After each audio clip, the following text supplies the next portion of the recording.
धन धन सतगुरु सत कबीर भगत की पीड़ मिटाने वाले। सारी सृष्टि के रचनहार कुल मालिक बंदी छोड़ कबीर परमेश्वर जी अपनी प्यारी आत्माओं को काल का जाल समझाने के लिए स्वयं ही सतलोक से चलकर इस भूतल पर आते हैं। आज से लगभग 610 वर्ष पहले अर्थात सन 1398 में परमात्मा सशरीर प्रकट हुए थे। एक नवजात शिशु का रूप धारण किया था। फिर एक लीला में जीवन मनुष्य का जीवन जैसी लीला करके उन्होंने तत्व ज्ञान प्रचार किया था।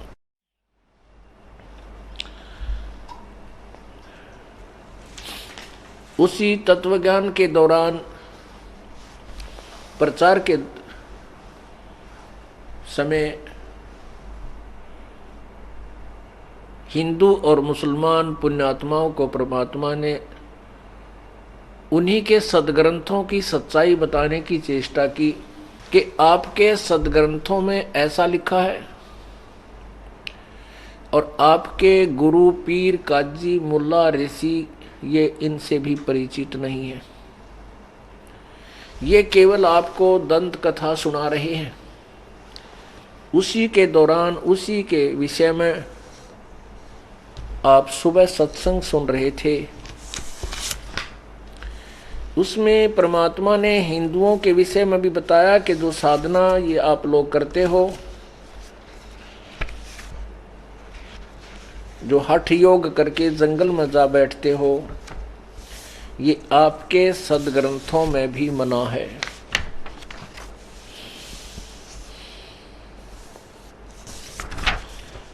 और आप इसको सहर्ष कर रहे हो।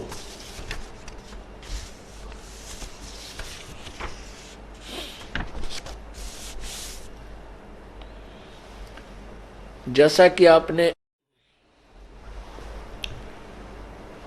पवित्र श्रीमद् देवी भागवत अर्थात देवी पुराण में पढ़ा,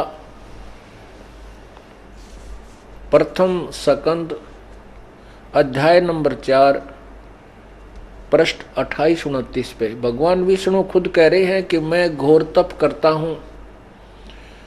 नारद जी बता रहे हैं कि मेरे पिता ब्रह्मा जी ने भगवान विष्णु को घोर तप करते हुए देखा। उनसे पूछा कि आप खुद भगवान हो, सारे देवों के देव हो, आप किसकी भक्ति कर रहे हो? तब उन्होंने बताया कि मैं तो ज़्यादा समय तप करने में लगा रहता हूँ, हठ योग।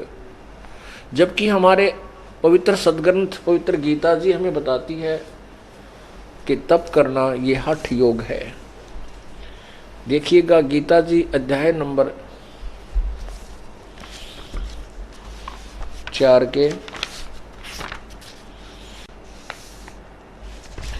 अध्याय नंबर 3 में आप देखिएगा श्रीमद् भगवत गीता अध्याय नंबर 3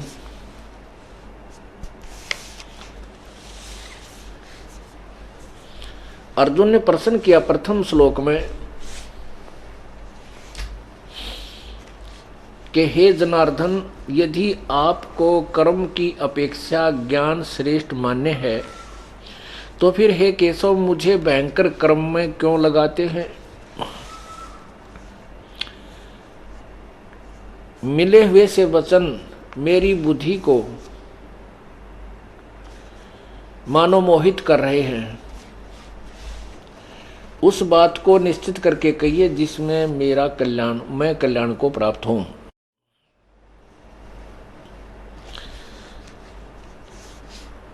अब गीता ज्ञान दाता ने उत्तर दिया अध्याय नंबर 3 के श्लोक 3 में, हे निष्पाप, इस लोक में दो प्रकार की निष्ठा मेरे द्वारा कही गई है।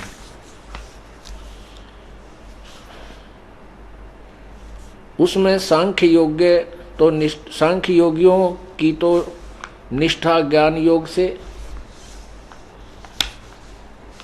सांख्य योगियों की निष्ठा तो ज्ञान योग से, मेरे द्वारा पहली कही गई उनमें से सांख्य योग की निष्ठा तो ज्ञान योग से और योगियों की निष्ठा कर्म योग से है। फिर क्या बताया कि मनुष्य, अब 3 के 4 में है, मनुष्य न तो कर्मों का आरंभ किए बिना निष्कर्मता को प्राप्त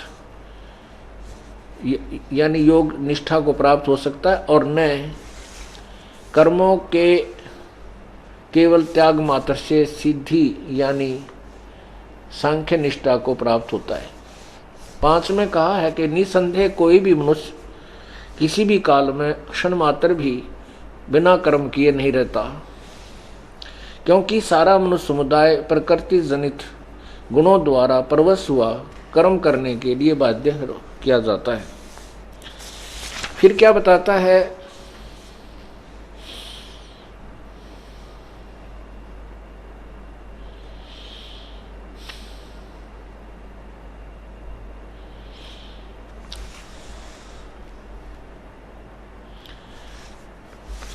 अध्याय नंबर 3 के श्लोक 8 में कहा है,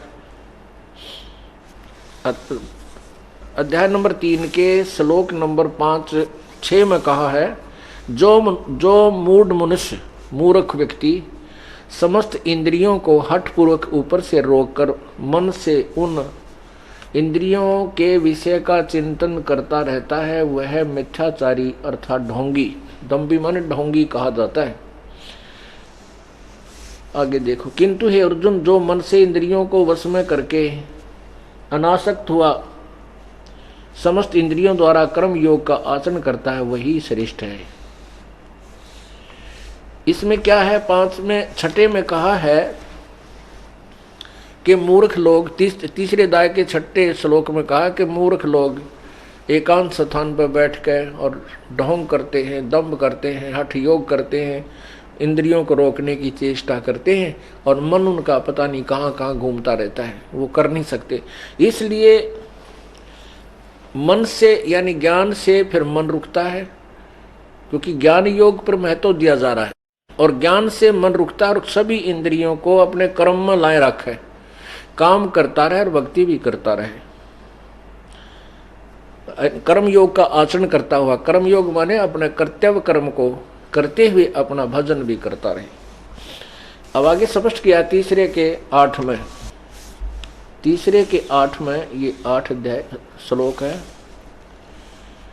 तू शास्त्र विहित यानी शास्त्र अनुसार कर्तव्य कर्म कर, शास्त्र अनुसार कर्तव्य कर्म कर, क्योंकि कर्म न करने की अपेक्षा कर्म करना श्रेष्ठ है, तथा कर्म न करने से तेरा निर्वाह, शरीर निर्वाह भी तो नहीं सिद्ध होगा। अब सिद्ध हो गया कि जो यह हठ योग ब्रह्मा विष्णु महेश भी किया करते थे, अन्य ऋषि जन भी करते थे, ये शास्त्र विरुद्ध साधना थी। सत सही।